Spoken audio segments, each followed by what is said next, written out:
팔레스타인 지역에서 가장 작은 씨로 간주되는 씨가 겨자씨라는 씨앗입니다.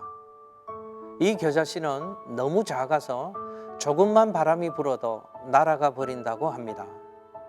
그러나 일단 땅에 뿌리를 내리고 잘 자라면 3m까지 자라난다고 합니다. 그런데 예수님이 제자들에게 하나님 나라에 대한 말씀을 하시다가 갑자기 이 겨자씨 이야기를 하셨습니다.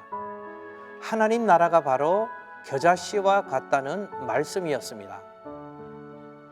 예수님이 오심으로 시작된 하나님 나라의 역사는 너무나 미약해서 아무것도 아닌 것 같아 보이지만 점점 확대되어 온 세상을 덮을 것이라는 희망의 말씀이었습니다. 그러면서 예수님은 제자들도 하나님 나라에 대한 꿈을 가진 사람이 될 것을 기대하셨습니다. 우리도 예수님의 제자이기에 하나님 나라에 대한 꿈을 꾸어야 합니다. 그리고 하나님 나라에 대한 꿈을 이루기 위해서 우리가 할 수 있는 것을 찾아 함께 노력해야 합니다. 그것이 비록 작은 일일지라도 결국 하나님 나라가 실현될 것을 기대하면서 우리는 하루하루를 예수님의 증인으로 복음을 전하며 살아야 합니다. 어느 공동체나 리더가 누구인가 하는 것은 대단히 중요한 문제입니다. 변화를 일으키는 리더는 분명하고 간결하며 호소력 있는 비전을 가지고 있어야 합니다. 그런데 기독교 공동체를 이끄는 리더에게 비전을 갖는 것보다 더 중요한 것이 있습니다. 그것은 리더가 갖고 있는 비전이 어디서부터 온 것인가 하는 문제입니다. 기독교 공동체의 지도자가 품어야 하는 비전은 리더의 비전이 아닌 하나님의 비전이어야 합니다.